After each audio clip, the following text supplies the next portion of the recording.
Hello friends, welcome back to my channel English literature high read for you. आज की अपनी इस video में हम डिस्कस करने वाले हैं एक खूबसूरत पोम जिसे लिखा है अल्फ्रेड लॉर्ड टेनिसन ने। उसको डिस्कस करेंगे, यूलिसिस को।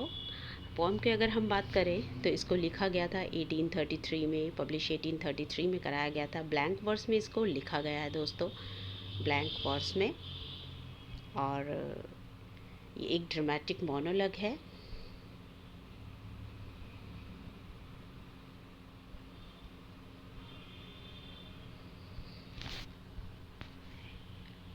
लिखा है अल्फ्रेड लॉर्ड टेनिसन ने। अल्फ्रेड लॉर्ड टेनिसन को विक्टोरियन एज का रिप्रेजेंटेटिव पॉइंट भी कहा जाता है। आप ये सभी पॉइंट्स साथ साथ में लिखते हुए नोट करते हुए चलिए।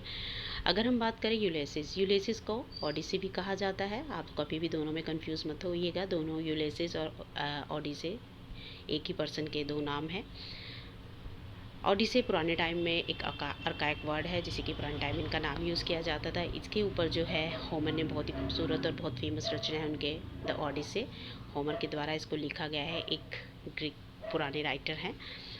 तो यूलिसिस और ओडिसी जो थे वो इथाका का रहने वाला था। कहाँ का था? इथाका का किंग, इथाका का जो एक सिटीज़न था, किंग था।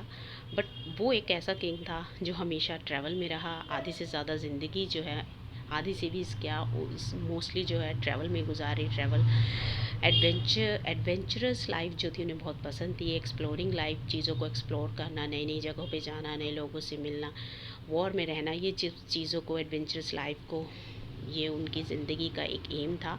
और वो इन्हीं चीज़ों में ज़्यादातर रहे। और अपनी जो लैंड है उस पर वो बहुत कम उन्होंने टाइम व्यतीत किया। यहाँ तक कि उनका बेटा भी बचपन से जवान हो गया और वो हमेशा ट्रैवल में ही रहे। ट्रॉय की वॉर हुई थी दोस्तों पास्ट में एक। उस वॉर में वो 10 साल लगे रहे और उसके बाद जब उस वॉर को उन्होंने जीत लिया तो ट्रॉय के अगेंस्ट उन्होंने जीता। तो फिर उसके बाद 10 साल वो समंदर में ट्रैवल किया उन्होंने। तो 10 साल ट्रॉय की वॉर में रहे और 10 साल जो थे वो घूमते रहे, रोमिंग करते रहे। तो आफ्टर द 20 ईयर्स वो इथाका वापस आए।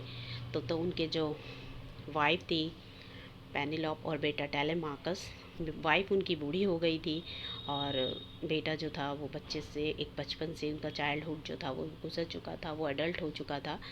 तो चीज़ें बहुत ज़्यादा बदल गई थी। और चलिए अब समझते हैं अल्फ्रेड लॉर्ड टेनिसन की इस खूबसूरत पोएम को। It little profits that an idle king by the still hearth among these barren crags, matched with an aged wife, I mate and dole unequal laws unto a savage race that hoard and sleep and feed and know not me।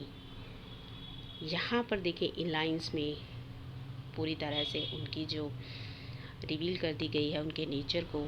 जो Ulysses थे, Ulysses जो थे by nature काफ़ी ज़्यादा adventurous थे। उन्हें चीज़ों को एक्सप्लोर करना, जगहों को एक्सप्लोर करना, वॉर करना, घूमना, एक जगह रहना, टिक कर रहना उन्हें पसंद नहीं था। ये उनके स्पिरिट में नहीं था, उनके नेचर में नहीं था।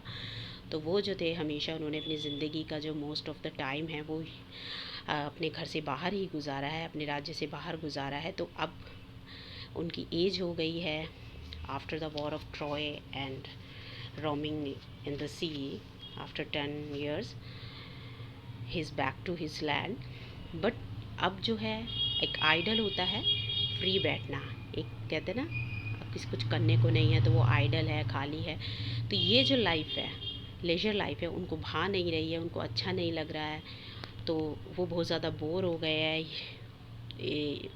इन सब चीज़ों से। As a duty of a king वो निभा रहे हैं, बट कहीं भी उनको उनकी जो एडवेंचरस स्पिरिट है वो इस चीज़ को एक्सेप्ट नहीं कर रही है।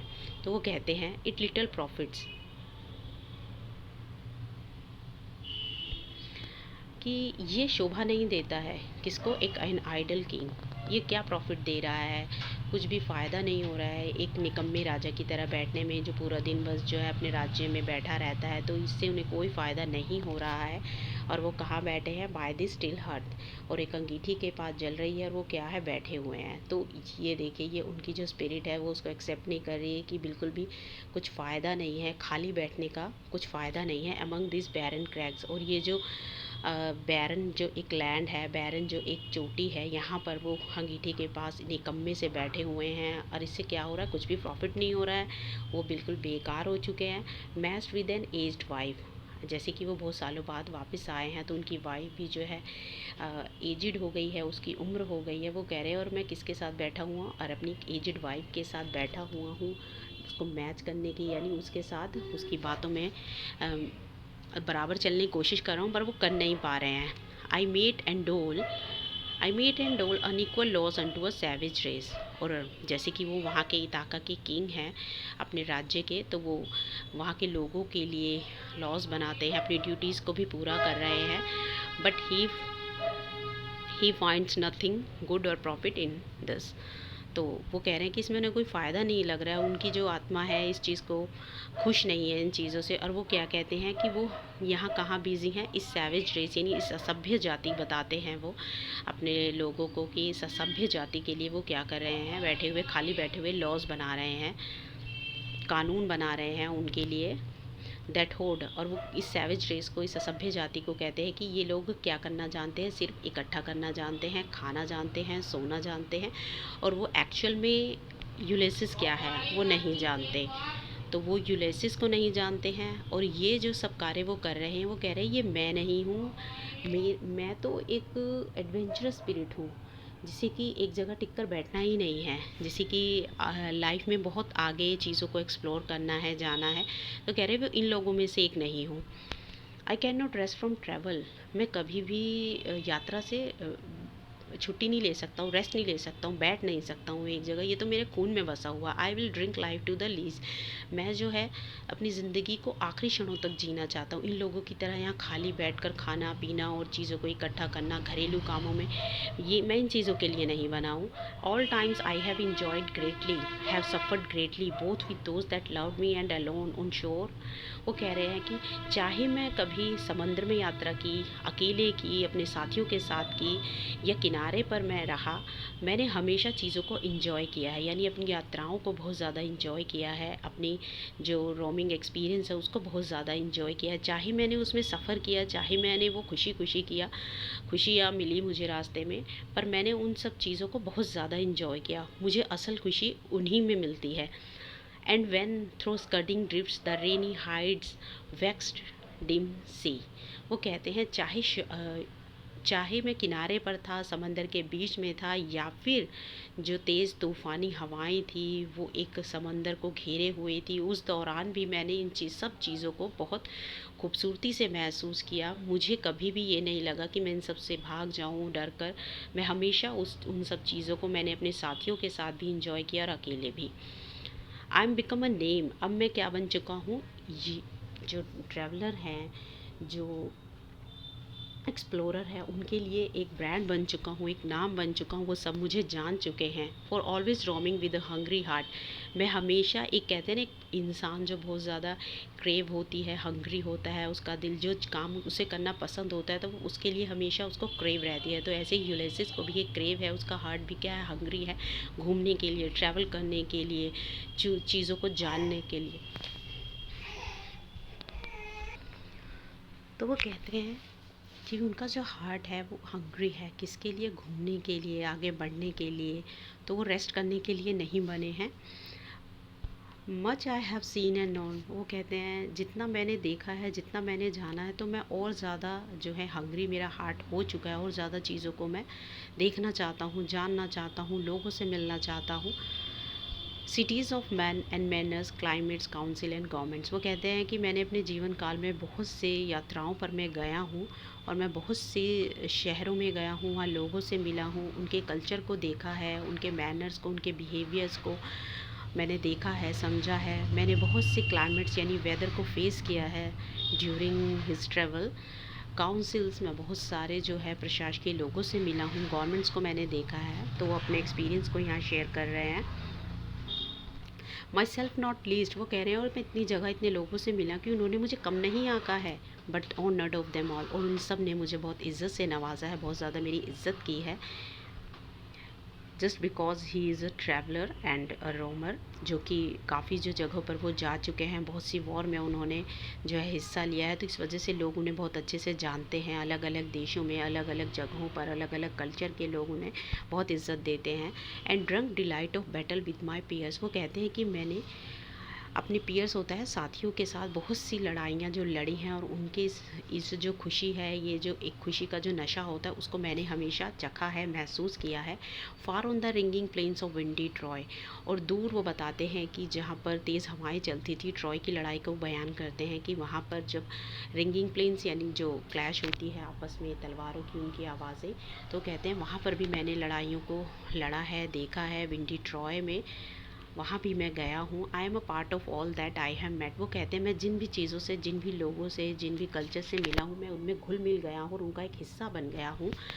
Yet all experience is an arc विद्रोह, यद भी वो कहते हैं कि अब ये सब कुछ पास्ट हो चुका है, चीज़ें गुजर चुकी हैं, उनकी ज़िंदगी के ये खूबसूरत लम्हे जा चुके हैं, और ये सब कुछ एक बीता हुआ वक्त हो चुका है। Gleams that untravelled world whose margin fades, वो कहता है कि मगर जो भी मैंने अभी दुनिया ट्रैवल की है और अब जो मैंने नहीं ट्रैवल की है, वो सब कुछ मेरे लिए फेड नहीं हुआ है। अभी भी मेरे लिए वो उसी तरह चमक रहा है, अभी भी वो मुझे इसी तरह बुलाता है, और मैं अभी भी जो है, मेरी जो स्पिरिट है नई नई जगहों पर जाने के लिए बेताब है, बेचैन है। For ever when I move, और मैं हमेशा आगे बढ़ता रहूँगा जब तक मेरी ज़िंदगी है। How dull it is to pause, अब वो कहते हैं कि रुकना कितना बेकार है। जब हम एक जगह रुक जाते हैं, अपने पानी को देखा होगा, जैसे ही वो रुक जाता है तो उसके अंदर स्मेल आने लगती है, स्टेंच होने लगता है। तो वो इसी तरह कहते हैं कि उनकी ज़िंदगी में भी रुकना जो है वो बिल्कुल बेकार है, इससे उन्हें कोई फ़ायदा नहीं हो रहा है। To make an end to rust unburnished, और ये जो ऐसा लगता है कि इसने उन्हें मौत के करीब कर दिया। अब उनका अंत जो है वो करीब है, रुक कर उन्हें लगता है मौत आ गई है, या मृत्यु के वो करीब आ गए हैं, चीज़ें ख़त्म हो गई हैं, रुकने को वो एक अंत मानते हैं। The rust unburnished not to shine in use, जैसे कि एक लोहे की जो तलवार है या लोहे की कोई वस्तु होती है, अगर उसको यूज़ ना किया जाए तो उस पर रस्ट लग जाता है, जंग लग जाता है। इसी तरह वो अपनी ज़िंदगी को भी कह रहे हैं कि अगर वो ट्रैवल नहीं करेंगे, वो चीज़ों को एक्सप्लोर नहीं करेंगे, नहीं जाएंगे अपनी जो उनकी इच्छा है उस तरीके से, तो उनकी जो ज़िंदगी है उसको भी जंग लग जाएगा एक जगह रुके हुए। एज़ दो टू ब्रीथ वेयर लाइफ, क्या सिर्फ सांस लेना ही ज़िंदगी है? नहीं, वो इसको ज़िंदगी नहीं मानते हैं। Life piled on life were all too little, वो कहते हैं चाहे मुझे एक के बाद एक ज़िंदगी भी मिल जाए, तब भी ट्रैवल से मेरी ज़िंदगी जो है थकेगी नहीं, और ये मेरे लिए बहुत कम ही रहेगा। यानी कि एक के बाद एक ज़िंदगी भी मिले तो भी वो इस जो एडवेंचरस उनकी जो ज़िंदगी है वो हमेशा उन्हें कम ही लगेगी। And of one to me little remains, और हमेशा उन्हें ये सब चीज़, ये ज़िंदगी कम लगेगी। But every hour is saved from that eternal silence. Eternal silence उन्होंने मौत को कहा है। वो कह रहे हैं कि हमें अपनी मौत जो आ रही है करीब, उससे क्या करना है, हर एक क्षण को ज़िंदगी जीने के लिए सेव करना है। ऐसा नहीं है हमने रुक जाना है, बस एक ही जगह बैठकर अपनी मौत का इंतज़ार करें। जो अपने छोटे मोटे काम हैं ज़िंदगी के, उन्हें करते रहे, और अपनी जिन चीज़ों में हमें खुशी मिलती है उसको छोड़ दें। Something more, a bringer of new things, and while it were for more some three sons to store and hold myself। वो कहते हैं कि हमें मौत से जो है आने वाली मौत है ये तो निश्चित ही है, मगर इससे हमें अपने खूबसूरत क्षणों को बचाना है, जीना है, और इससे भी कहीं ज़्यादा हमें नई चीज़ों को जानना है, उनको देखना है, समझना है। और वो कहते हैं it were for some 3 suns to store and hold myself, वो कहते हैं मेरे लिए ये बिल्कुल भी अच्छा नहीं है, मेरे लिए ये बिल्कुल भी शोभा नहीं देता है कि मैं अपने टाइम को, 3 सन्स यहाँ पर कहा गया है, टाइम को, विजडम को और उनकी ज़िंदगी को वो वेस्ट नहीं करना चाहते हैं। तो वो कहते हैं कि उन्हें ये बिल्कुल भी शोभा नहीं देता है कि वो एक जगह रुक कर अपने टाइम को, अपनी विजडम को, अपनी समझ को यहाँ रुके इस लैंड पर, अपने राज्य में, अपनी सिटी में, और उसको वेस्ट करे। और किन चीज़ों में वेस्ट करे? होल्ड माई सेल्फ, और अपने आप को क्या करे, एक जगह इकट्ठा कर ले, यानी कि अपनी जो चीज़ें हैं, अपनी विजडम है, अपना टाइम है, उसको यहाँ स्पेंड कर दे। तो ये जो है उन्हें शोभा नहीं देता है।